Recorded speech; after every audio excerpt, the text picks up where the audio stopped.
Good morning, ladies and gentlemen. Question for you. What are you doing when you charge your cell phone? Wait, what? Well, you're charging it, duh. Yeah, when you plug this little guy into your phone, the cord, plug it into the outlet. What's going on there? Okay. Oh.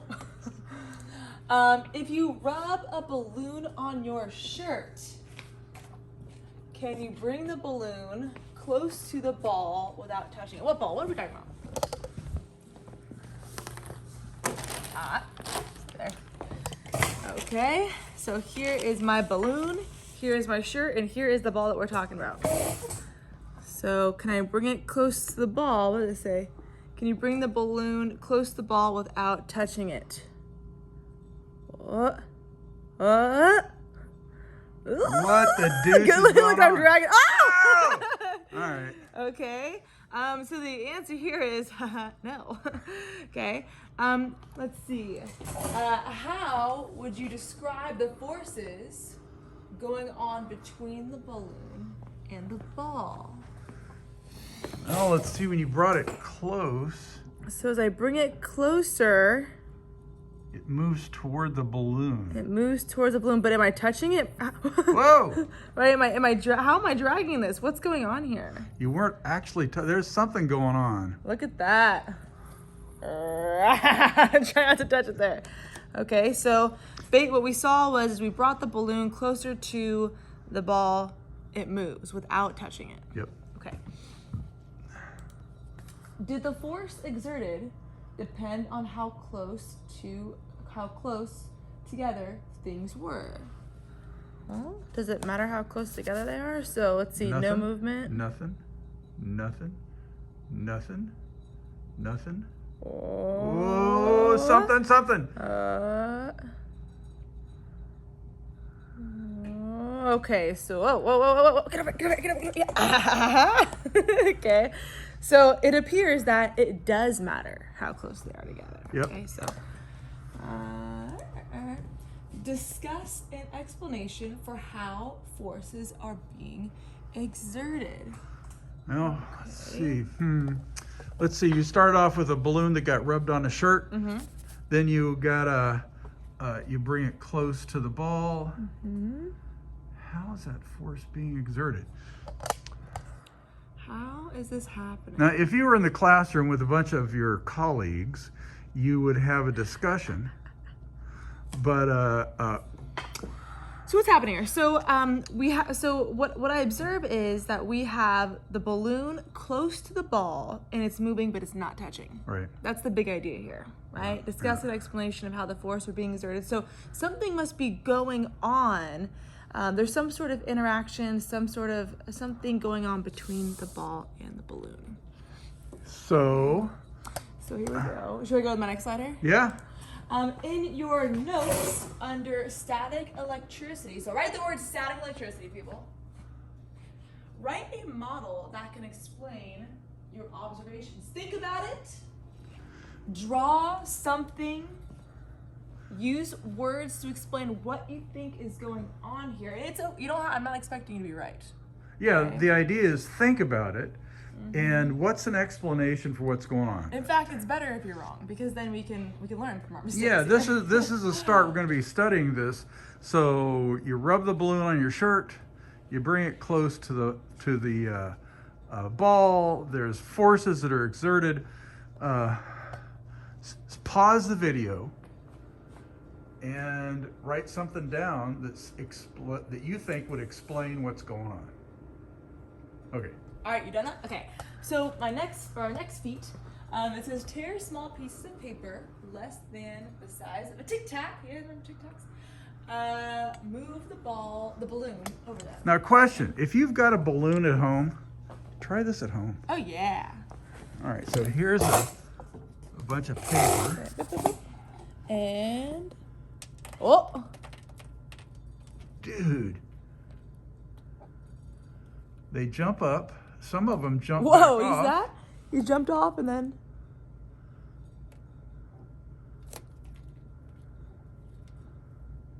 And then they jump back off. Cool. Okay. Well, that one, did you someone just hopped off right there? Okay, so what is going on here? In your journal, describe your observation. What kinds of forces did you see? What was causing these forces? So we're going to ask you to describe this stuff in your notes. So Writing this stuff down is going to be important to help you later on. So start off with what we saw, right? What we observed was we rub the balloon on our shirt. Start off with that, right? Yeah. Start from the beginning, and then we hold it over the piece of paper, right? And as we got closer, we saw those pieces of. Oh! Damn! Did you see that? It scared me. That balloon Why just did that happen? poltergeist. So as we got closer, we saw those little pieces of paper, those Tic Tac papers, jump up onto the balloon. Yeah. Right? And so that's the description part. That's describing our And some of them jumped back down off of Yes. Some of them jumped back down. That's important. it. Yeah. And our question is, what kinds of forces did you see? What is causing these forces? So pause the video here, think about it, write something down, and then we'll be back. Okay, let's do this. Scattered all those little pieces of paper all over the place. Dang. Okay, someone's gonna clean that up later. Okay. The name of the current model that explains these forces is called the electric field. Yeah. And what I'm gonna have you guys do is, you're gonna go to the video below. I'm gonna have a piece of paper, a handout for you guys, and correct me if I'm wrong, Boykin, but Yeah. I'm gonna have you guys watch the video, and as you're watching, you're gonna be answering the questions and filling out some stuff on that paper. That's right. Okay. That's right. The video carries a lot of tremendously important information. It's not the most fascinating video you've ever seen. So you will need to have some questions to answer as you go through it. So stop this, Do that. watch the video, and then we'll be back.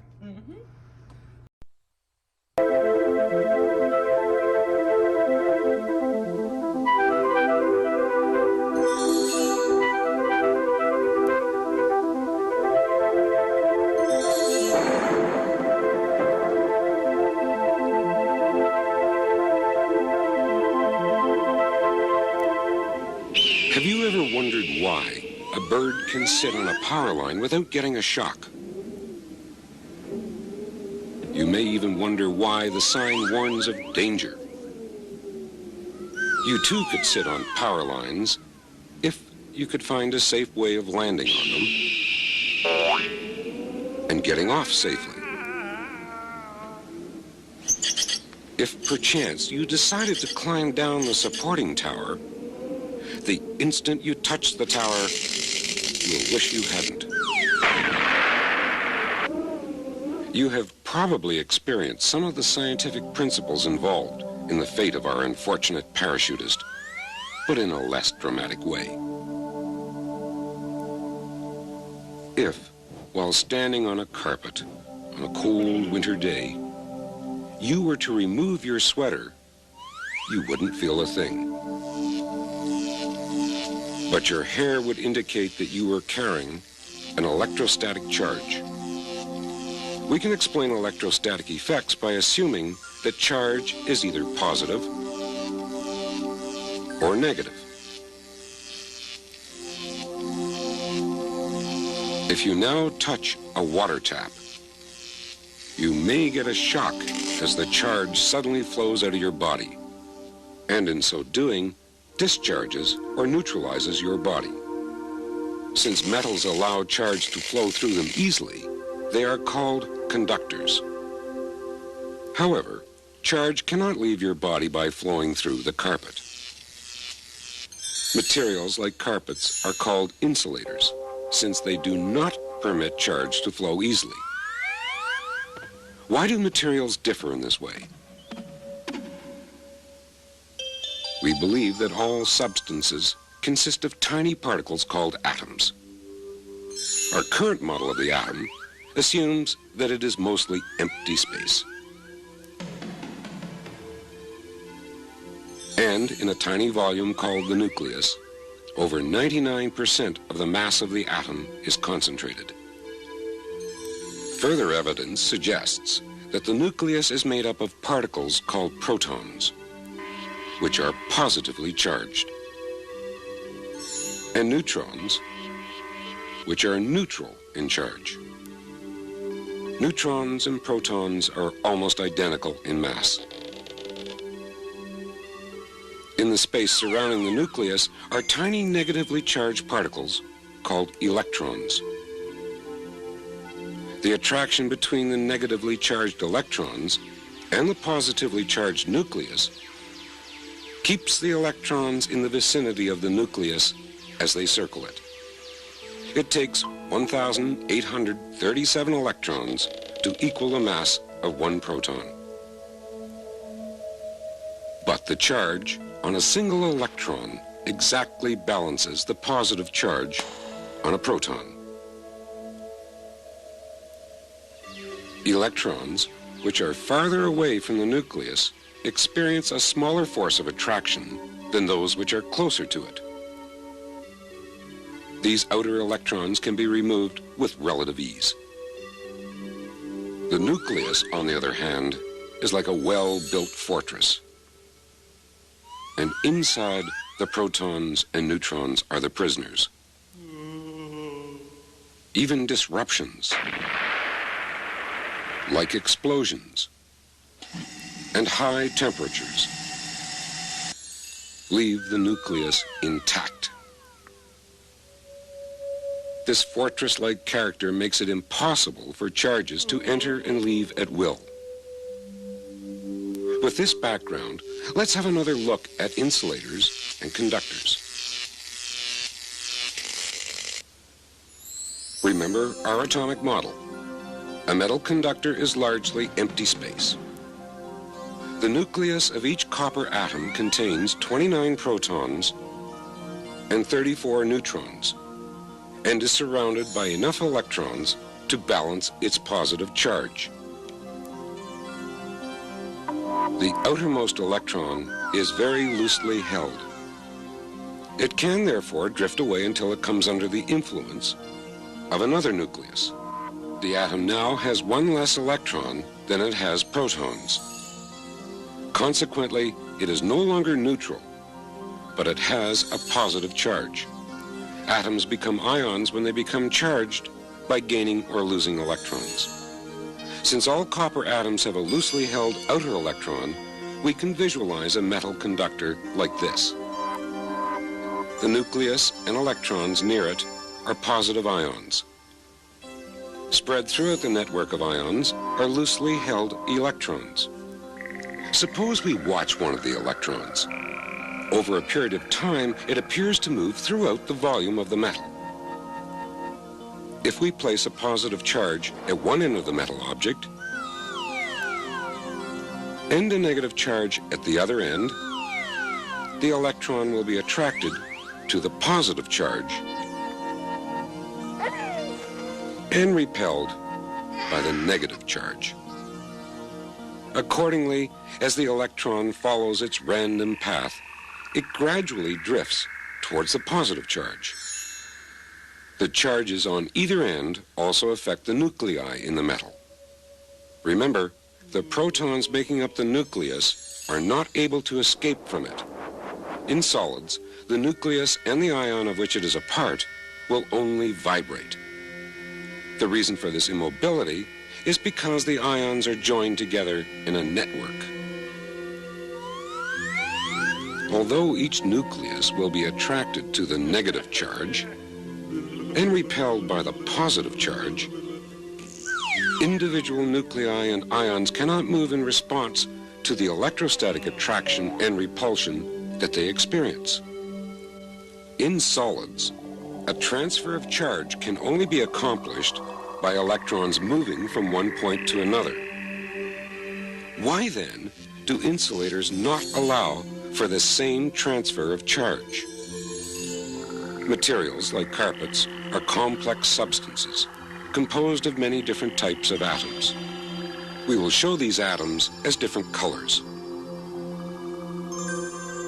In this case, the outer electrons of most atoms are involved in chemical bonds with other atoms.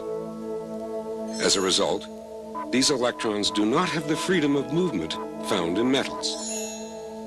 When opposite charges are placed at the ends of the carpet, little, if any, movement of electrons occurs. Not all insulators are as complex as carpets. Sulfur atoms, for example, will form bonds with adjacent sulfur atoms.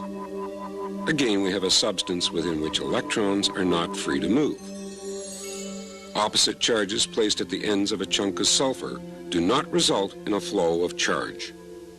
If you become charged by taking off a sweater, we now know that you can discharge by touching a conductor, because a conductor allows excess electrons to flow from your body.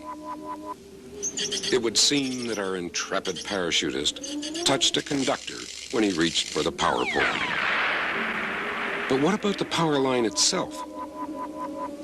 We know that electricity is flowing in the wire, so it's probably a conductor.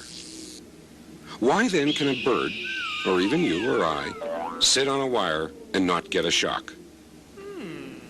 You may think that the wire is insulated, but actually our bold pair could sit on a bare wire and not get a shock. Obviously, we have some answers, but not all. Maybe we should next find out how we get charged in the first place.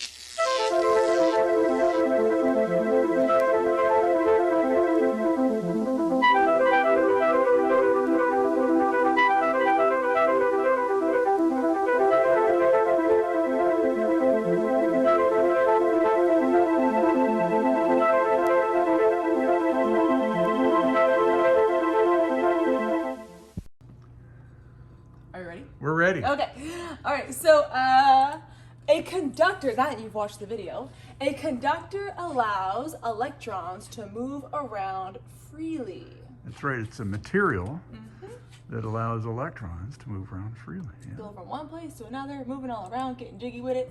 An insulator doesn't let electrons move around. So these are two important ideas, these definitions should go in your notes. I would like you to pause this video. You are going to copy this down in your notes. Do that real quick. So it's 1, 2, 3, 4, 5, 6 vertical columns, 1, 2, 3, 4 rows. You got your atom parts, you got your proton, neutron, electron. It's got the symbol, how much charge is on it, the mass, which is not so important for us, except look how small the electron is. Dang, we heard that in the video. Where are you going to find these things in the atom? And can you remove them? Probably the most important column of all, besides the charge. So Do this. pause this, copy this down in your notes, and then we're going to move on. All right, let's go. So opposite charges produce a force of attraction. Yep. And same charges experience a force of repulsion. So going back to this one, a positive and a negative a positive will be attracted to negative, negative to positive. Here, if it's a positive, positive, negative, negative, they will be repulsed. They don't want to associate. These are also the answers to questions. The question will be, what kind of force? And the answer will be either attraction or repulsion. And so attraction is where they come together, repulsion is where they move apart, and electrical force, that's not the answer. Yeah, so earlier we asked you guys to tell us what kind of forces you saw. And some of you guys might have said, electrical forces, Miss Moore, they've got to be electrical forces. And Or you might have said witchcraft! Hoogada boogada. That's right. And so when we put the balloon over the little Tic Tac paper pieces, or when we held it up against the ball, what kind of forces were they? We're seeing attraction and repulsion, and there it is. This is what's happening. Yeah. Okay, so my next slide here. One positive charge cancels out one negative charge. That makes sense. Yeah, one electron plus one proton gives you neutral. You guys remember this stuff from chemistry, right? Yes, Miss Moore. Okay. Normal atoms are neutral and have the same number of protons and electrons. Yep. They cancel each other out. When electrons move from one object to another, both become charged. Oh, so when you rub the balloon on your sleeve of your shirt, say, you're rubbing electrons off of your shirt onto the balloon. What kind of charge does the balloon have? Well, if the electrons are going onto here, more electrons, more negative. Yeah, and your shirt. Well, the electrons left here, so less electrons, more positive or That's right. less negative, however you want to call it. Okay? Right there. Okay. In your journal, describe how the balloon became charged. I think we just said that, but go ahead. Yeah, go ahead and do it. Go ahead and do it. Write that down. So you could think of this as homework. Oh, is this my last slide here? It's the next to the last, I think. Next to the last. Oh yeah, it is. There are two more to go here. Okay. Only keep in mind. Only electrons can be removed from atoms. Only the electrons. All right. And then last but not least, the object that lost electrons becomes positive. The object that gained electrons becomes negative. Why is this? Can you think back which slide explained this? Which slide explains this? All right. Okay, Sweet. go ahead and begin.